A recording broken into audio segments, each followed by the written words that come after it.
2 years ago, I was sitting in Northern California with a laptop open, trying to figure out which North Texas suburb to move my wife and son to. I had never stepped foot in McKinney before, and I never even heard of Salina, Melissa, or Van Alstyne. And I made the decision off of Google Maps and a whole lot of guessing. So in this video, I'm going to walk you through the town I chose and what it's really like to live here, what I'd pick instead if I were younger, or if I had a bigger family, or if I were buying my first home, and the real numbers behind each one.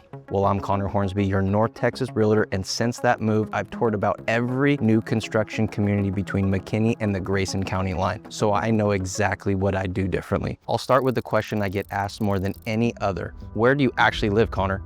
McKinney, about 30 miles straight north of downtown Dallas, right off of Highway 75. And I want to explain why, because the reason isn't what you'd expect. When we were still in Northern California, my wife and I had a spreadsheet going. Frisco was on it, Plano was on it, Allen was on it, but every time we looked at photos of those places, everything looked the same. Nice, brand new, and completely interchangeable. McKinney had something others didn't. It had an actual downtown, a real courthouse square with brick streets, a hardware store that had been there forever, restaurants with patios, live music on the weekends. It didn't feel like it was built by a developer in 2019, because most of it wasn't. I live here in the west side of McKinney in the El Dorado neighborhood, a beautiful established area where everyone knows each other, and you're right here off of the El Dorado Country Club golf course. Here's how the town breaks down. West McKinney, closer to Custer and Stonebridge, is the more established side. Bigger trees, homes from the 2000s, Craig Ranch over on the southwest corner, the golf course, and all the trails. East McKinney off of Highway 75 is older and more affordable. And north of 380, places like Trinity Falls is where most of the new construction is going up right now. Price-wise, the median home in McKinney sold for $504,000 in May per Redfin. That's down 3.4% from a year ago. Zillow puts the typical home value at $515,000. That's down 3.9% over the last year. Homes are going pending in roughly about 12 days. The commute was the other piece for us. From McKinney,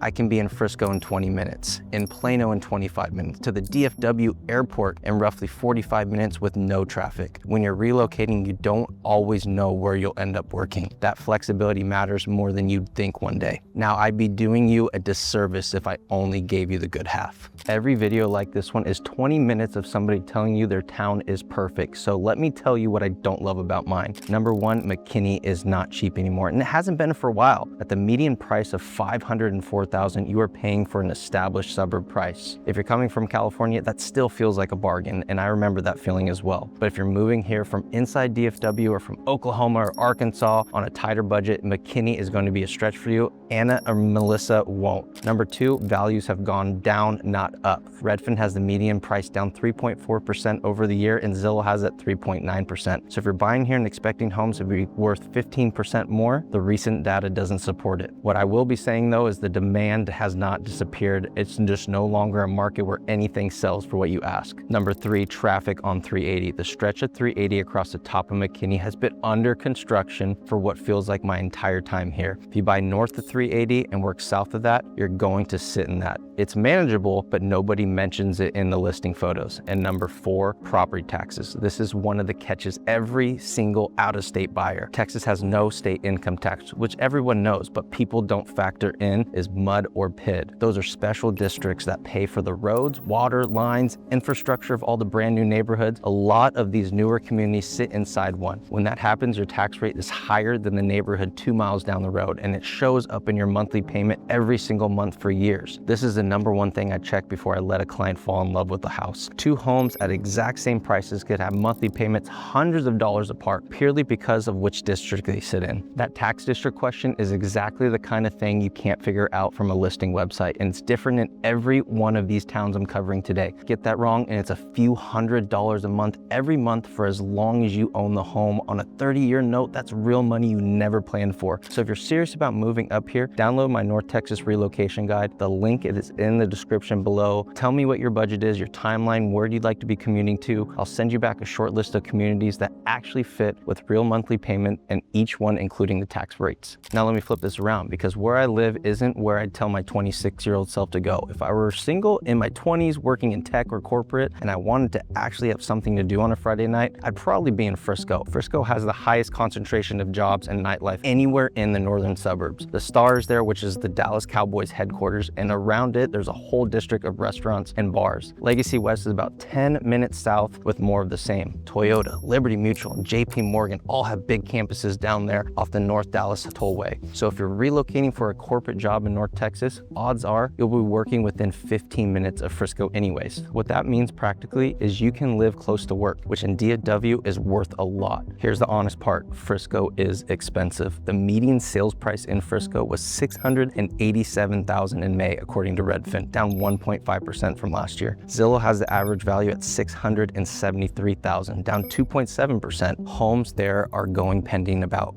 8 days. So how does a young professional make that work? Two ways I see it done all the time. You buy a older, smaller home in East Frisco off of Preston or Legacy. Prices there are lower than on the newer western side. Or you buy in a town home community and accepts less square footage in exchange for location. What I tell you not to do is buy the biggest home in Frisco you can technically qualify for. I've watched people do that and then they're house poor at 28 with nothing left to actually enjoy in the town they moved to. And if your priorities are the opposite of that, my answer changes completely. Now say I were buying today with a bigger family and more kids and I wanted the whole master plan community experience where you never really have to leave the neighborhood, I'd look hard into Prosper. Prosper sits just north of Frisco, west of McKinney, mostly along Preston Road. It's the one that gets described as the country club version of North Texas, and honestly, that's not far off. The draw is the master plan communities. Windsong Ranch is the one everyone knows, and the reason it's famous is for its lagoon. It's a 5-acre crystal clear swimming lagoon in the middle of the neighborhood with a beach, paddle boards, the whole thing. There's also Star Trail and Ladera for folks who want single family homes with the yard work handled. The community themselves are built around the amenity center, pools, trails, a fitness center, food trucks on certain nights, neighborhood events year round. If you're relocating from out of state and you don't know a single person here, that structure generally helps. Now the numbers. Prosper is the most expensive town I'm covering. Redfin has the median sales price at $869,000 in May, down 3.4% year over year. Zillow puts the typical value around $789,000, down 5.8% over the past year. Homes are going pending roughly in 18 days. And in Windsong Ranch specifically, Redfin shows the median price at about $798K. That's down 10.4% from the year before.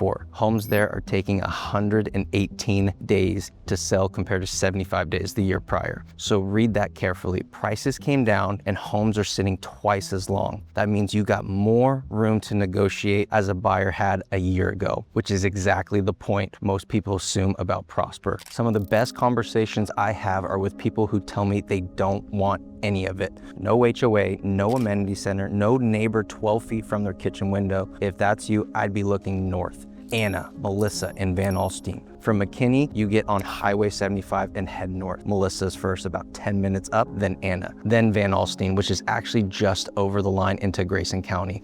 All three sit on the same highway, so you're on a straight road back down to McKinney, Allen, and Plano. What you get there is space, real acreage, and properties where you're not sharing a fence line with anybody. Melissa has grown fast and it has its own school district. Anna has its own downtown area and a lot of newer construction going up around it. Van Alstyne is the smallest and most rural of the three. It feels like a small town in a way that McKinney did about 20 years ago. The trade-off is straightforward. You're trading commute time for land and price.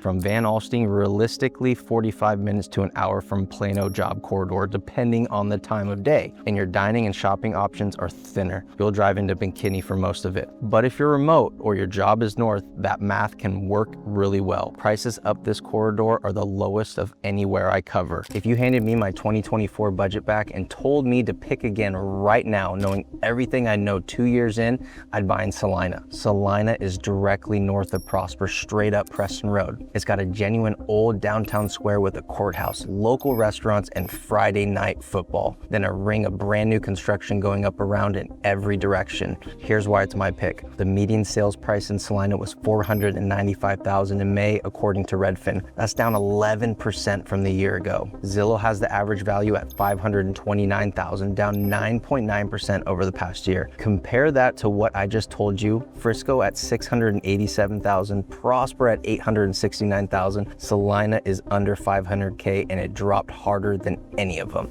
Now, I'm not gonna sit here and predict the future because nobody can, but I'll tell you what that means practically. Builders in Salina right now are competing hard for buyers, and when builders compete, you get incentives, rate buy downs, closing costs help, appliance packages, blinds, and fencing thrown in. I've walked buyers into brand new homes where the incentive package was more than $30,000. With new construction, the sticker price is only half of the conversation. The incentive is the other half, and it changes month to month depending on what the builder needs to close out. This is why I run the monthly payment out loud on camera in most of my videos. Take a $520,000 home with a 4.99% intro rate and $20,000 in closing cost credit. That can cost you less per month than a $460,000 resale down the road. You will never figure that out from Zillow. Salina is also where the tax district question matters the most because so much of it is brand new. Two communities a mile apart can have a very different tax rate. I check that before we walk into